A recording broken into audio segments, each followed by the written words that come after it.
What does it take to get beyond the damage of words? I'm Katrina. Join me each week as I explore what it takes to step into a happier future. My guests are sharing their stories of when they realised that they needed help and what it took to take that first step, so that you leave inspired and maybe even start on your own path to self-love, care, compassion, and of course happiness. So without further ado, let's hear their stories.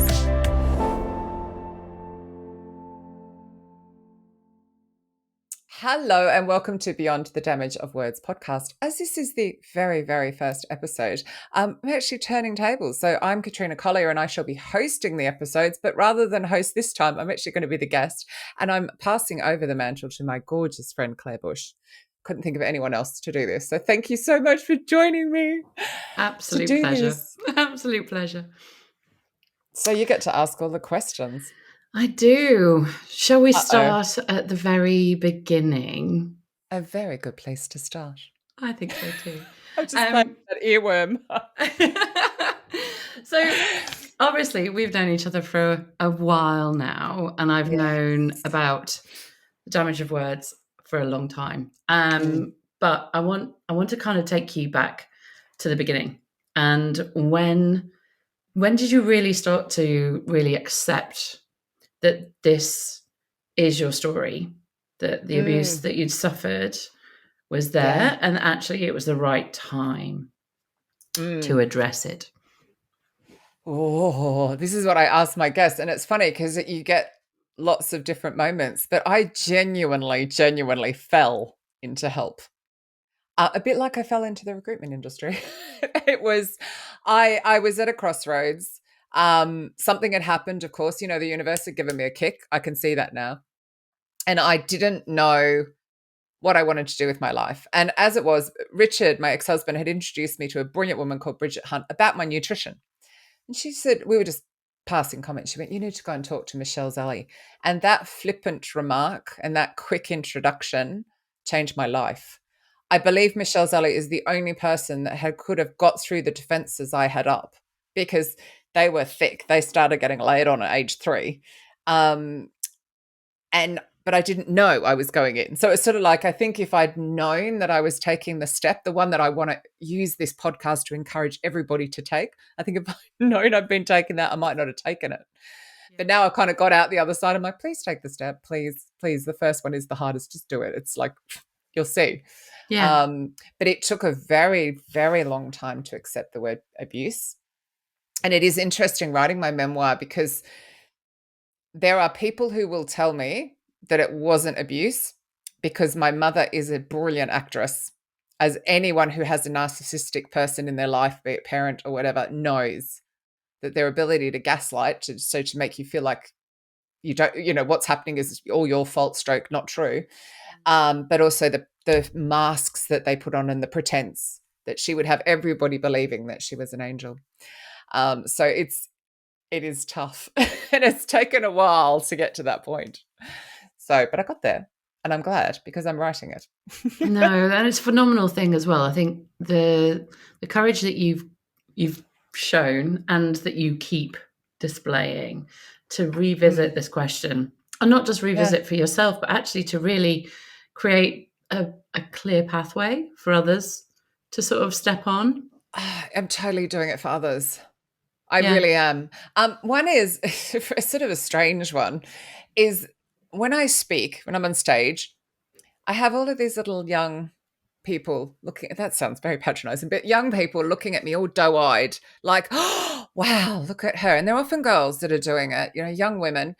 And I'm like, I used to feel like you feel. I used to feel like I couldn't do this. And I was full of utter self-loathing not that long ago. My teens, my 20s, my 30s, I only fell into healing in my 40s. And here I am now at 52. And it's like, I was that person. Like, I was genuinely terrified of all of that. And it's like, I just feel like I have to encourage people to find that self-love, care, and compassion, because the world changes, as you know, it changes so hugely when you find that actually you kind of like, I can do anything within reason. I'm never going to be a brain surgeon, but it's that feeling. So there's that. And then the frustration I feel at, someone I know who's a physio that talks people out of chiropractor, and I think, how dare she? Like, Don't let anyone talk you out of whatever treatment helps you. Just find your thing. It's your body and your life. And then I want to demystify all of the very strange healing modalities that I have used that have provided me great help and great release and great clearing. And yeah, so it's sort of threefold, but I think I want others to feel the way I feel.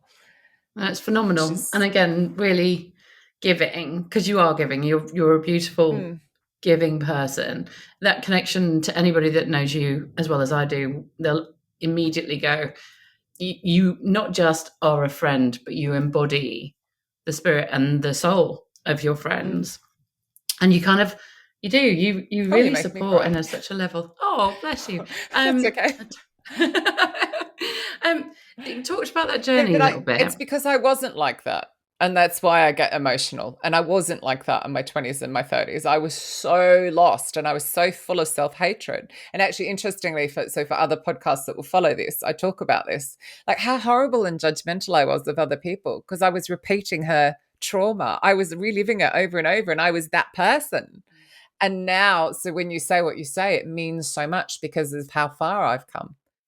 And I And think even if I look back yeah, over the last 10 years of knowing you, I've yeah, seen that transformation from an initial spiky, who are you, kind of yeah, chance yeah, meeting to then actually knowing you as well as I do now. But yeah, in terms of that journey, just I want to go yeah, back and sort of sure. try and align it a little bit more to you talk about your 20s, 30s, 40s. Yeah. In this journey, I know has been really recent in terms of the exploration and the route to healing.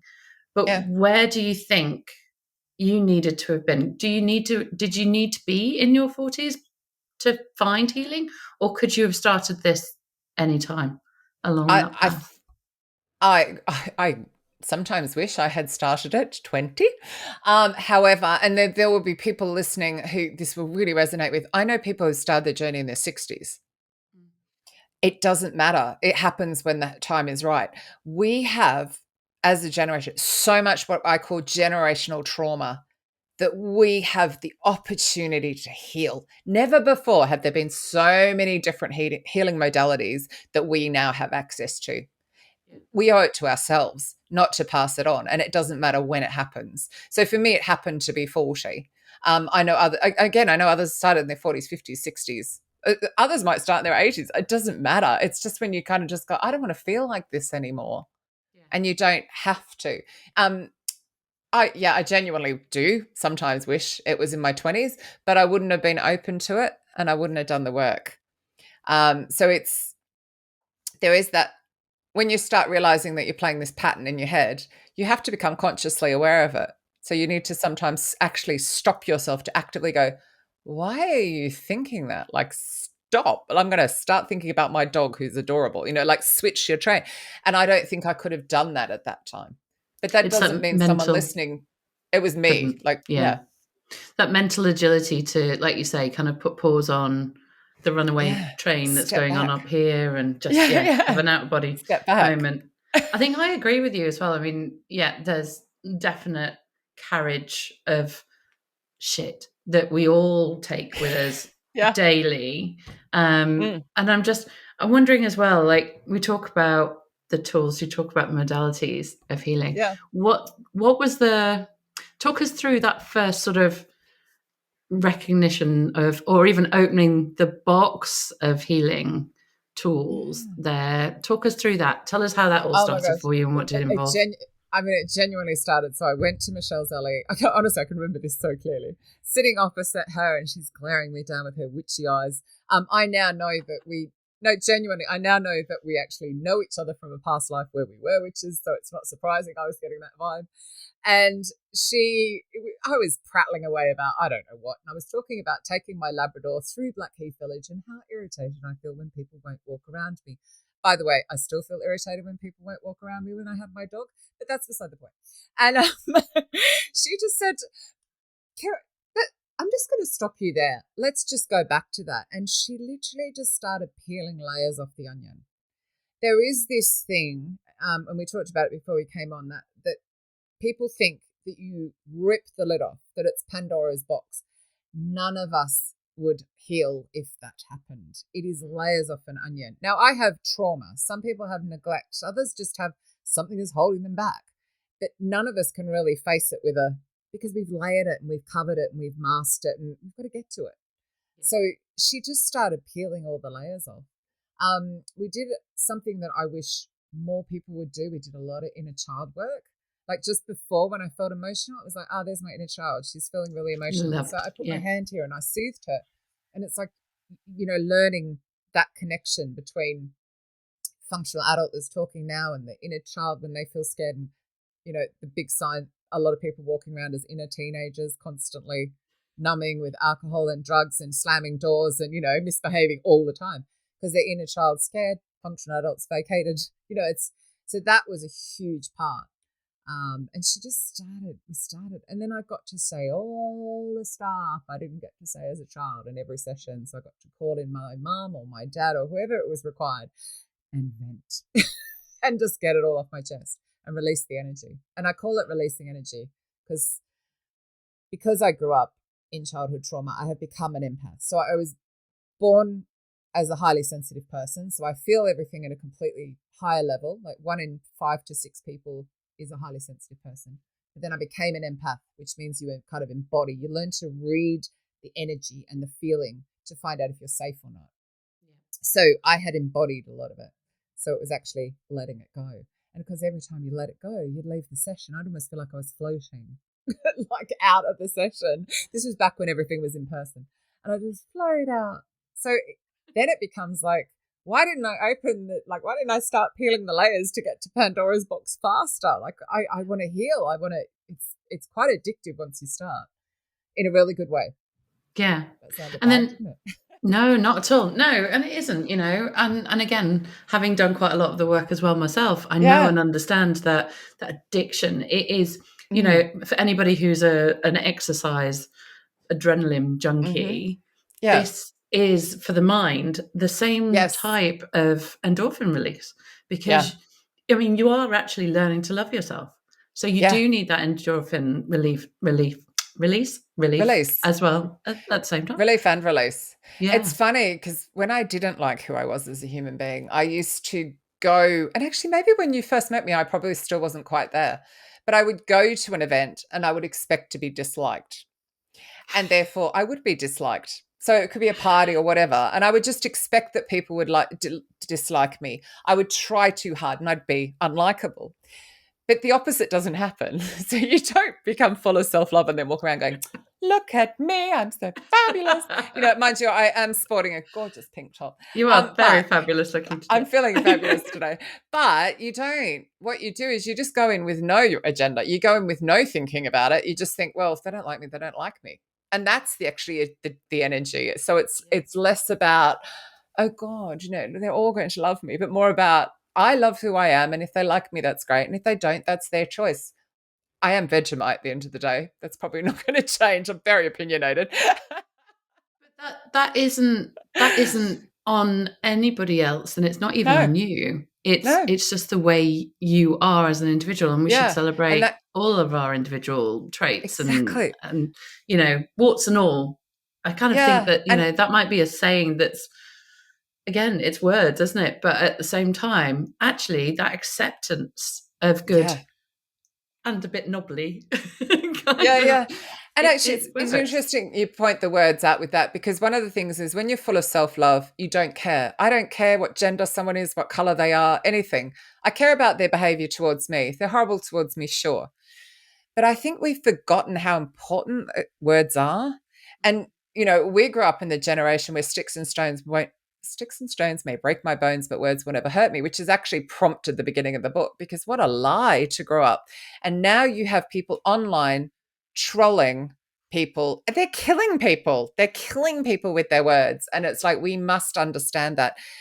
But when you have self-love, you wouldn't dream of doing that. We've all written an angry post, but I've not published so many because I'm like, well, hang on, you're just a bit annoyed by that. Like, really? Does that matter? Just delete it, move on, because I've got that self-worth and that self-love.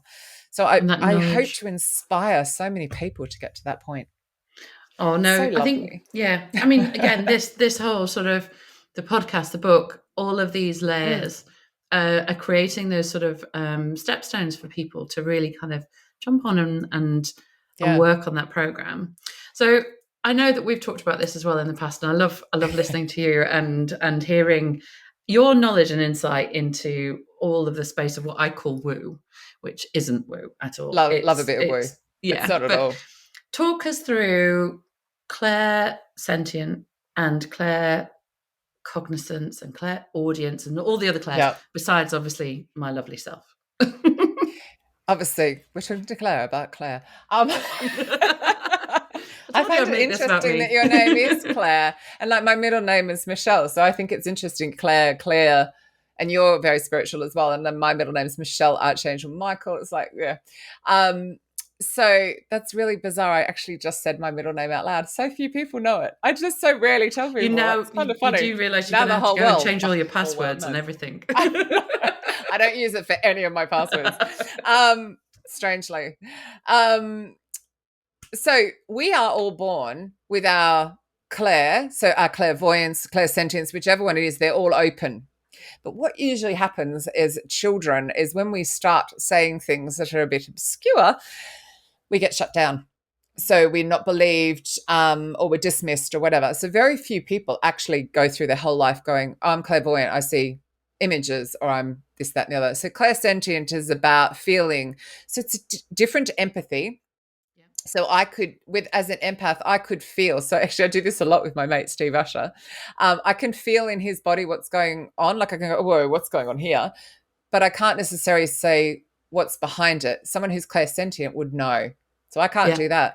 But I'm claircognizance. I have this innate knowing. Super annoying. Just ask my ex-husband, like the time that I knew he was going to have a car accident and he went and had a car accident and then got no sympathy. He was fine, by the way. I just hastened to add. But it was like, I told you that was going to happen. Because he's very logical, but now he's got 23 years of evidence that when I know something, I know something. And it's a very super annoying trait.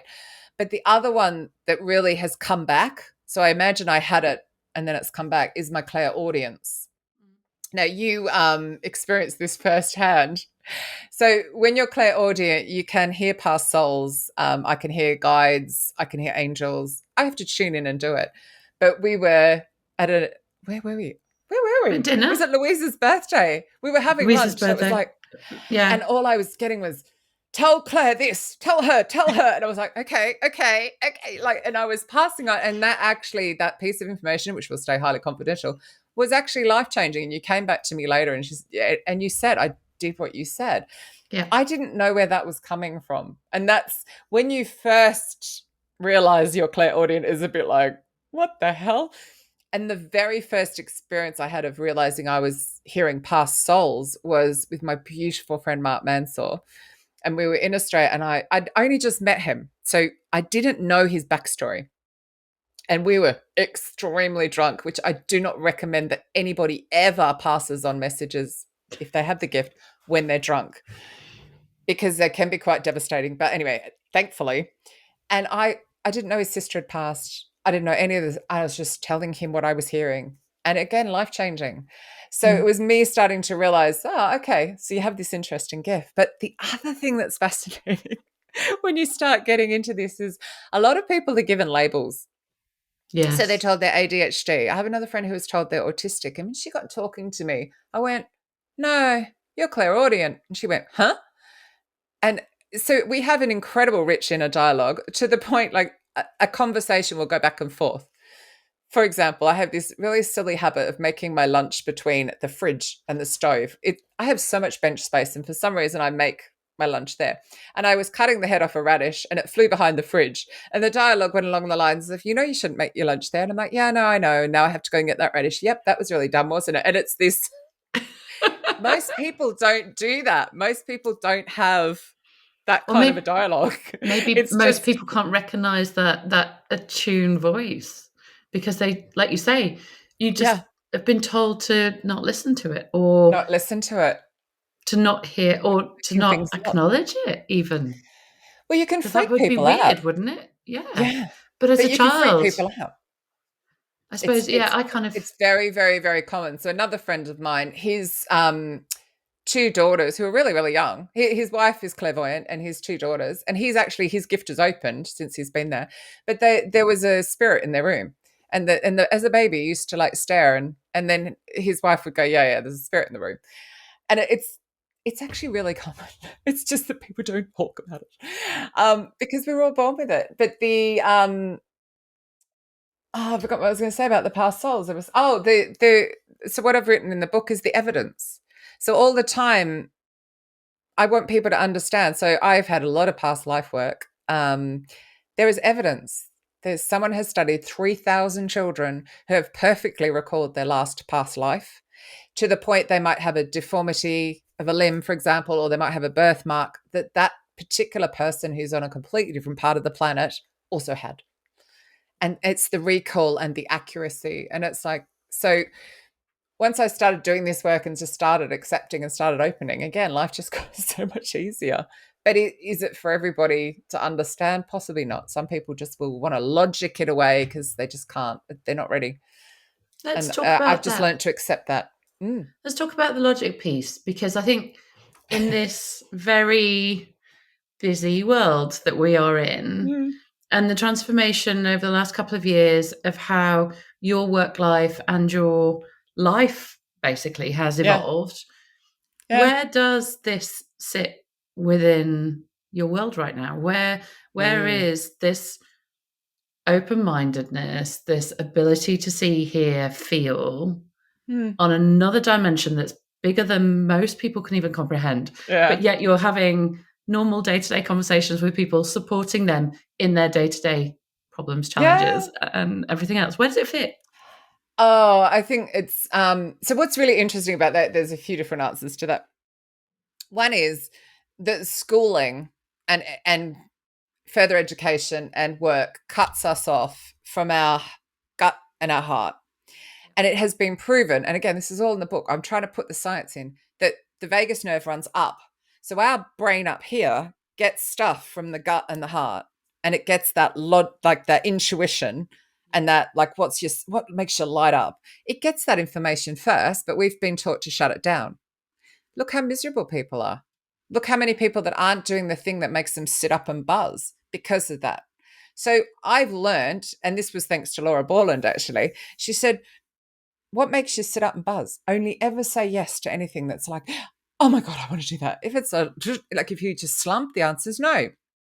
And that was really helping me with that gut, that intuition. Plus, I've learned if I ignore my intuition, I've learned. I know what it sounds like.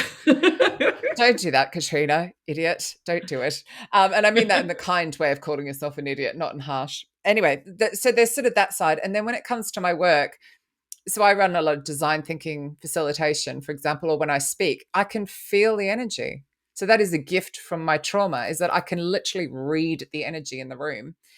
And therefore I know where to put my energy to make them have a great experience, or potentially to stop them impacting others. You can actually play with the energy so that their negativity doesn't bother others, so that it's a success. I don't necessarily know I'm doing it. That's what the joyous bit is. But I think from a day to day, it's like, I'm not going to do it if I'm not sitting up and buzzing. If someone approaches me about work and I go, I showed this morning, someone approached me and asked me to do something. I don't want to do that. And I flung it over to people I know who love doing that.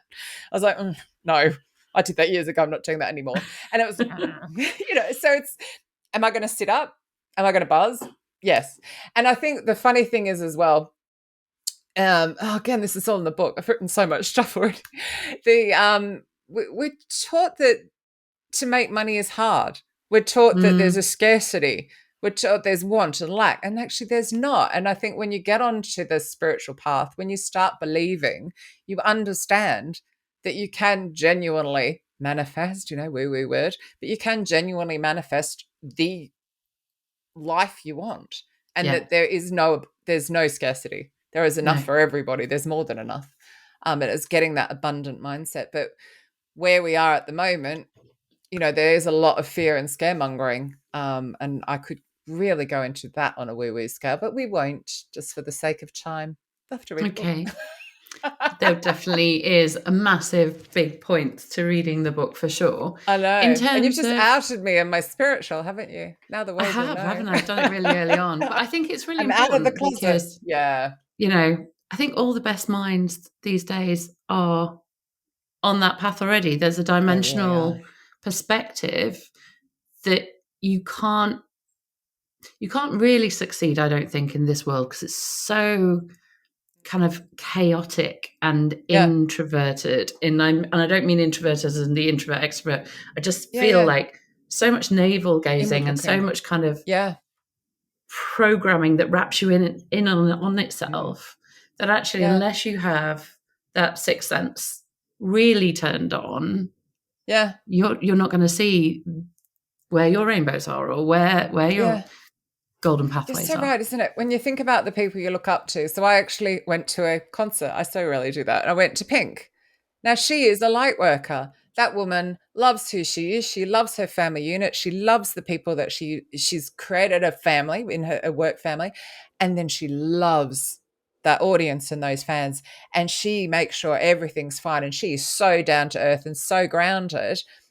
But everything is about love and helping people.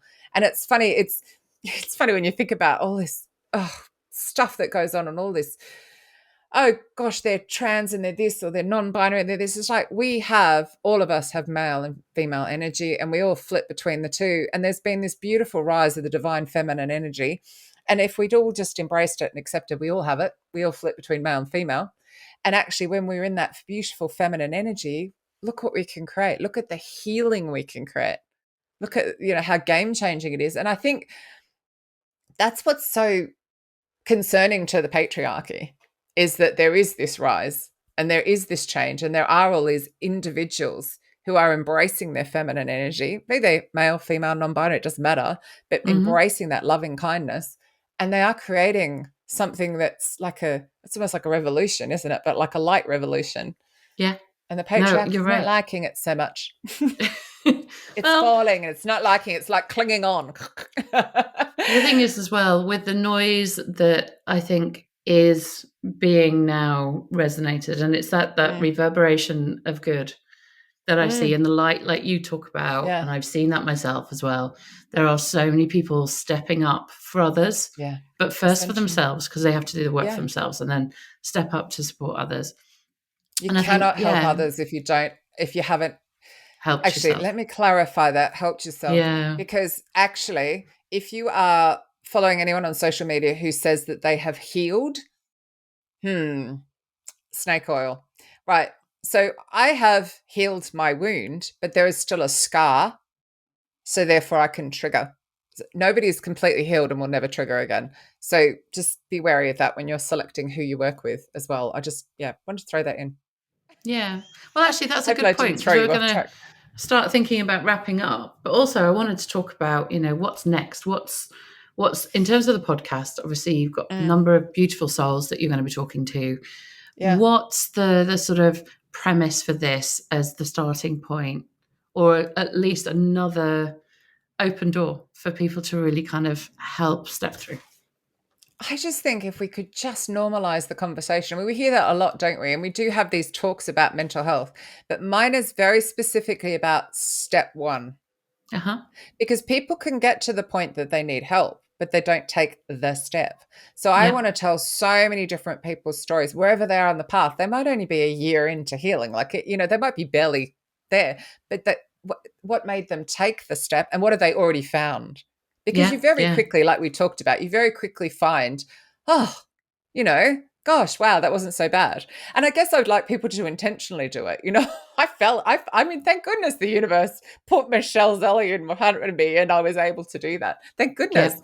But I would like people to intentionally choose. And it's like, it's okay. Like you will be safe. And, Yeah. and then and then keep going because you might I went along with Michelle for a while and then I needed other things and other people. And then I decided to work on DNA and past life and you name it, which might be for you, might not, but that's okay. Like it's keep going, keep trying, don't plateau. Yeah. So that my hope is, and I feel this is going to happen that people just read the book and they might pass it on to someone and say, "Oh God, read this book. Just You just might find something in there for you. And the podcast is the same. Just to encourage, genuinely, yeah, that's all I can think is I want to encourage that one step because it's the hardest step. Yeah. I assume Yeah, you'll no, agree when definitely. you went, okay, I need help. Now I've got to call someone or No, message and or totally. WhatsApp or text or Yeah. Yeah. And I think that's the thing. It's like finding that person that you can go, thank you. I Mm. kind of now I know what I need to do, and you've just helped me realize that actually that step isn't as daunting. And we talked about it just before coming on, but Yeah. that preconceived idea that trauma therapy or Mm. even just healing, or even just the fact that we sit there and go, oh, I need to go to the gym because I feel unhealthy. Mm. That first step of actually walking into a gym. I mean, I've got Yeah. stories of getting stuck walking into a gym, but that's for another day. But that whole sort of first step piece, if we Yeah. can demystify it and Yeah. show that actually there's so many doors that can open. This one up here, it's ego over heart.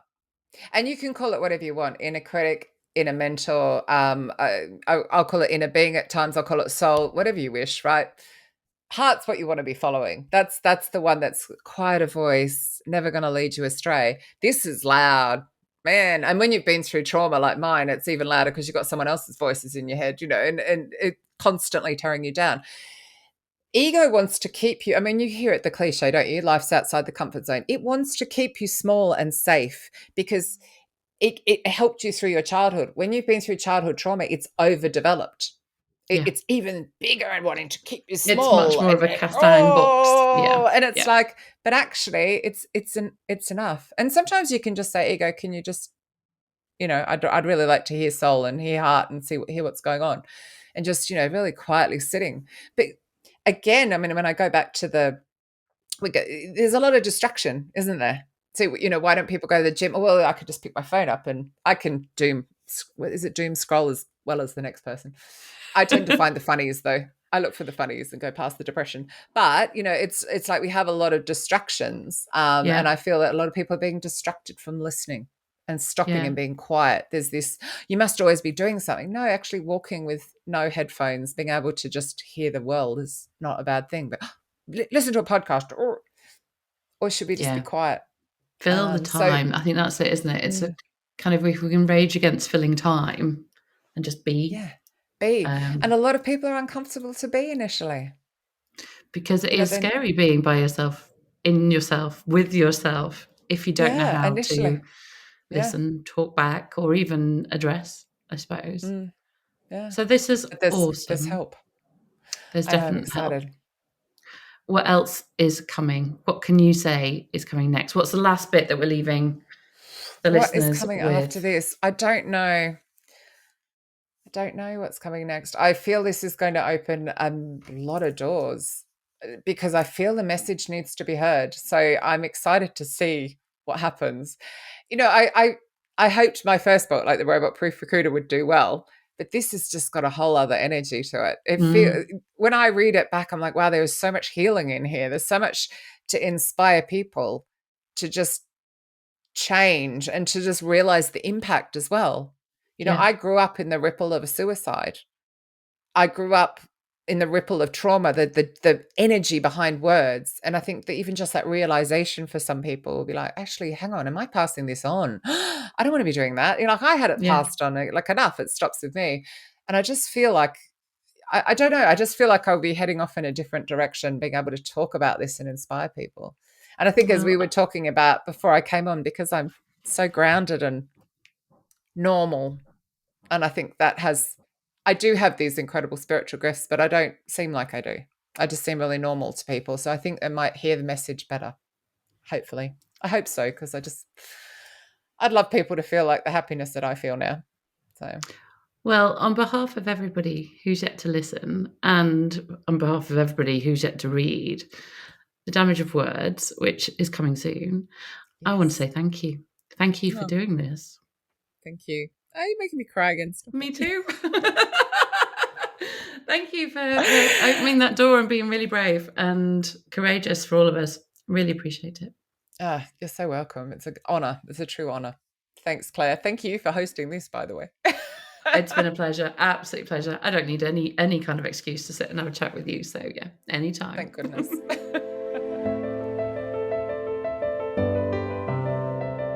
Thank you for tuning in to Beyond the Damage of Words. How brave, how vulnerable, all to inspire listeners like you to take a step or inspire others to take a step. Imagine what healing we could create if we normalize this conversation. So please pass this on and of course subscribe so we can do just that. Until next time, thank you.